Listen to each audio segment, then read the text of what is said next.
अब राजेश जया से मार खाने के डर से पूरी रात सो नहीं पाता। जैसे ही सुबह होती है, नहाते समय वह देखता है कि बाथरूम की दीवारों पर चारों तरफ कुंग फू की प्रैक्टिस के निशान पड़े हुए हैं। यहाँ देखकर राजेश घबरा जाता है। फिर वहां देखता है कि घर में हर जगह गोदरेज, वॉशिंग मशीन और पेड़ में बंधे कपड़ों पर भी कुंग फू के अभ्यास के निशान हैं। ये सब देखकर राजेश अपनी पत्नी जया से और भी डरने लगता है और जब जया उसे खाना देती है तो वहां डरते डरते खाना खाता है। अगले दिन राजेश अपने भाई को ये सारी बातें बताता है। तब उसका भाई कहता है, जया ने कुंग फू सीखा है ना, इसलिए अब तक तेरा दर्द कम नहीं हो रहा है। राजेश पूछता है, क्या उसने ये सब मोबाइल से सीखा है? तब उसका भाई बोलता है, हाँ, अब सब कुछ यूट्यूब पर मिल जाता है और जया ने वहीं से कुंग फू सीखा है। ये सुनकर राजेश भी जोश में आकर कहता है, मैं भी कुंग फू सीखूंगा और अपनी पत्नी जया को उठाकर बाहर फेंक दूंगा। फिर वहां अपने भाई से बोलता है, अगली बार देखना भाई, मैंने जया का क्या हाल करता हुआ। इसके बाद राजेश घर जाकर जया से ठाकर लेने की तैयारी शुरू कर देता है।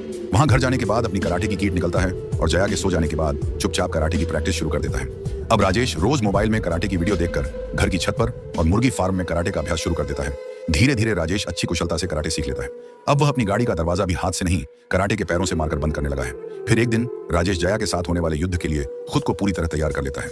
अपनी प्यारी संपत्ति की सुरक्षा के लिए पहले वह गार्ड पहनता है और फिर लड़ाई को रिकॉर्ड करने के लिए मोबाइल पर वीडियो ऑन करके एक तरफ रख देता है। इसके बाद वह जया को पास बुलाता है। जया जैसे ही पास आती है, राजेश कहता है, क्या हुआ, आजकल बहुत चर्बी चढ़ गई है तुझमें। जया जवाब देती है, कौन सी चर्बी? इस पर गुस्से में राजेश कहता है, तू तो सिर्फ एक लड़की है, इसलिए ये छोड़ रहा हूँ, नहीं तो अब तक तेरा काम तमाम कर चुका होता। जया भी पलटकर कहती है, तुम मुझे खत्म करोगे और मैं तुम्हें छोड़ दूंगी क्या? राजेश चुनौती देता है, अगर दम है तो पहले हाथ लगाकर दिखा। जया कहती है, पहले मुझे छूकर दिखाओ। फिर राजेश एक जोरदार थप्पड़ मार देता है। जया भी पलटकर उसे एक थप्पड़ मारती है। अब दोनों के बीच असली भारतीय महायुद्ध शुरू हो जाता है। पहले जया अपनी कुंग फू की मार से राजेश को धूल चटा देती है। फिर राजेश भी अनाकोंडा की तरह वार करने के लिए तैयार होता है, लेकिन जया इससे भी आगे बढ़कर अजगर जैसी एक जबरदस्त किक मारता है और उसकी अनाकोंडा चाल भी फेल हो जाती है। राजेश कहता है, बसंती, तू मेरे सामने मत नाच, और एक वार करता है। लेकिन जया, जो कुंग फू की मास्टर है, वह उसे उड़ती हुई किक मार देती है, जिससे राजेश उछलकर पीछे जा गिरता है। राजेश फिर से वापसी करता है और अनाकोंडा शॉट के साथ हमला करता है, लेकिन जया एक super duper zig zag shot मारती है। राजेश इस जिग जैग शॉट से बचता है, लेकिन जमीन पर गिर जाता है। अब तक उसमें 100 में से सिर्फ 20% ताकत बची होती है और जया अब भी पूरी 100% फॉर्म में होती है। तभी जया एक और जोरदार किक से दरवाजा तोड़ देती है।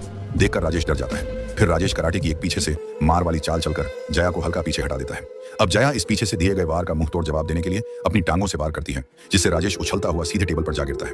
राजेश की हालत खराब हो जाती है, लेकिन अपनी कराटे की इज्जत बचाने के लिए वह मुश्किल से उठ खड़ा होता है।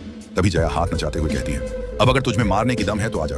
इस पर राजेश कहता है, चल बसंती, नाच, और फिर से जया से भिड़ जाता है। फिर जया राजेश के दोनों हाथ पकड़कर कहती है, ले ये ले और ये ले, और जोरदार वार करती है, जिससे राजेश जमीन पर गिरकर धरती मां को प्रणाम कर देता है। तभी राजेश अनाकोंडा की तरह झपटकर जया के पैरों को पकड़ लेता है। इस पर जया कहती है, ले सांभर, ले रस्सम, ले चटनी, और एक के बाद एक वार करती है। राजेश तब जया को पकड़कर गले लगा लेता है और जया के बाल पकड़ लेता है। तभी जया कहती है, मेरे बालों को मत पकड़, इनके दाम 12,000 हैं, और एक जोरदार थप्पड़ जड़ देती है।